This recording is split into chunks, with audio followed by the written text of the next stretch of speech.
BNP তো একটা ঘটনা ঘটাই দিছে ভাই। জানি না হাই অথরিটি থেকে এর কোনো ব্যবস্থা গ্রহণ করবে কিনা সেটি আমাদের জানা নাই। তবে আমরা চাই যে হাই অথরিটি থেকে একটা কঠিন সিদ্ধান্ত আসুক, তা না হলে আগামী দিনে বিএনপির ক্ষমতায় আসা তো দূরের কথা, বিএনপির প্রতি মানুষ সিসি করবে। বন্ধুরা, ঈদ উল আজহার উপলক্ষে বিএনপির দুই গ্রুপের মধ্যে সংঘর্ষ হয়েছে এবং সেই সংঘর্ষে একজন মারাও গিয়েছে। তাহলে ঘটনাটা কি ঘটেছিল যে এই ঈদ উল আজহার একটা পবিত্র দিনে এরকম একটি ঘটনা ঘটাতে হলো? বন্ধুরা, বিএনপির পক্ষ থেকে বলা হচ্ছে যে বিএনপি ঈদের নামাজ পড়তে গেছে এবং সেখানে আওয়ামী লীগের সমর্থনকারীরাও নামাজ পড়তে গেছে। এখন বিএনপির এক পক্ষ বলতেছে যে আওয়ামী লীগের যারা সমর্থনকারীরা রয়েছে তারা ঈদগাহে নামাজ পড়তে পারবে না, কিন্তু আর এক পক্ষ বলতেছে যে একটা পবিত্র দিন, সেখানে সবাই নামাজ পড়ার অধিকার রাখে। আর এটিকে কেন্দ্র করেই বিএনপির দুই গ্রুপের মধ্যে সংঘর্ষ হয়ে গিয়েছে।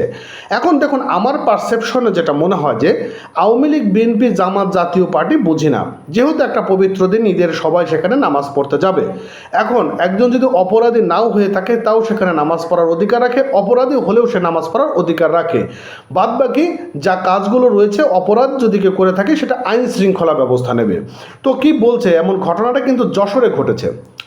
যশোরের শর্মার বেনাপোল পোর্ট থানার বাহাদুরপুর ইউনিয়নের ডুবপাড়া গ্রামে ঈদ উল আজহার নামাজ পড়াকে কেন্দ্র করে বিএনপির দুই পক্ষে সংঘর্ষ ঘটেছে। এতে একজন নিহত হয়েছে। আওয়ামী লীগ নেতাকর্মীদের ঈদের নামাজ পড়াকে কেন্দ্র করে এই ঘটনাটি ঘটেছে। দেখুন, এটা কিন্তু আসলে আমরা আশা করি না যে একটা আওয়ামী লীগ করুক, বিএনপি করুক, জামাত করুক, জাতীয় পার্টি করুক, যে যেটাই করুক না কেন, বিচার করার দায়িত্ব কিন্তু আপনার আমার নয়, ব্যক্তির কোনো বিচার করার দায়িত্ব নয়, বিচার করবে আইন। বিএনপির এক পক্ষ বলে যে ময়দানে আওয়ামী লীগের কোনো লোক এখানে নামাজ পড়তে পারবে না, অন্য পক্ষে বলে যে না, তারা নামাজ এখানেই পড়বে। এই নিয়ে বিএনপির দুই পক্ষের মধ্যে ঝামেলা বাঁধে।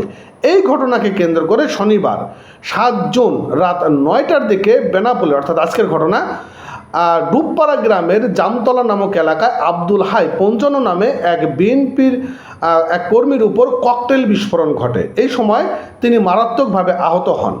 এলাকাবাসী তাকে উদ্ধার করে শস্য উপজেলা স্বাস্থ্য কমপ্লেক্সে ভর্তি করেন এবং সেখানে তাকে নিয়ে গেলে মৃত ঘোষণা করেন। স্থানীয়রা জানান যে ঈদের দিন সকালে ঈদগাহ মাঠে ঈদের জামাতে অংশগ্রহণকে কেন্দ্র করে সংঘর্ষের সূত্রপাত ঘটে।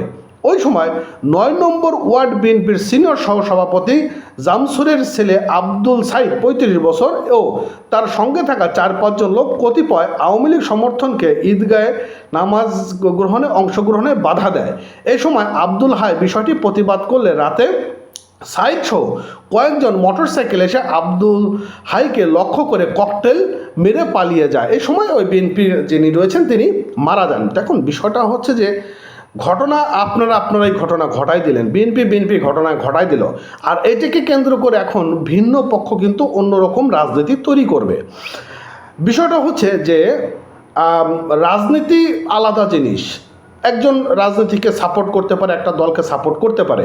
এখন বিগত দিনে আওয়ামী লীগ সরকার কে যারা সাপোর্ট করেছিল বা আওয়ামী লীগকে যারা সাপোর্ট করেছিল, এখন আপনারা তাদেরকে অন্যরকম চোখে দেখছেন বা ভিন্ন রকমভাবে দেখছেন। তাদেরকে ঈদগাহ নামাজ পড়তে দেবেন না, আপনার বাড়িতে দাওয়াত করবেন না, তাদেরকে হয়রানি করতেছেন। এটা আর একটা সময় গিয়ে কিন্তু ভিন্ন রকম ঘটনা ঘটে যাবে। বিগত আওয়ামী লীগ সরকার যা ঘটনাটা ঘটাইছিল, তবে এরকম ঘটনা কিন্তু ঘটাই নাই। এখন এই যে ঘটনাটি ঘটাচ্ছেন, আগামী দিনে যখন বিএনপি সরকার গঠন করবে, বিএনপি সরকার গঠন করার পর যখন এই বিষয়টা আরও এর ক্রিয়াটা বেশি পরিমাণ প্রতিক্রিয়া রূপ ধারণ করবে, তখন কিন্তু আবারও গণ অভ্যুত্থান হবে, তখন কিন্তু আপনাদেরও একই অবস্থা হবে। অতএব আমরা চাই না যে দেশে কোনো এই ধরনের কার্যকলাপ হোক যেখানে মানুষ বিরক্ত বোধ করবে বা মানুষ আপনাদেরকে এইভাবে চায় না, এইভাবে আসলে চাচ্ছে না। এই দেশের সাধারণ জনগণ বা সাধারণ পাবলিক এটা চাচ্ছে না। একটা বিরক্ত থেকে একটা সাধারণ পাবলিক মুক্ত হয়েছে, আর একটা বিরক্ত পাবলিক চায় না। পাবলিক চায় যে আসলে সবাই মিলেমিশে থাক, মানুষ নিঃসন্দেহে ঘুরে বেড়াক, নিঃসন্দেহে কাজকর্ম করুক, নাশকতা চায় না বা বিবাদ চায় না। কিন্তু আপনারা কিন্তু ঘটনাটা ঘটাচ্ছেন। জানি না আগামী দিনে আপনাদের এটা কত ধরনের একটা বড় বাধার সৃষ্টি হবে জাতীয় নির্বাচন, এবং নির্বাচনের পরে আপনারা যদি কোনো ধরনের দল গঠন করার পর এই কার্যকলাপগুলো করেন, পরবর্তী প্রতিক্রিয়াগুলো কি হবে, এবং একটা সময় বলবে যে এদেশে তো আওয়ামী লীগের দরকার। কি বলেন আপনারা? কমেন্ট করে জানাবেন।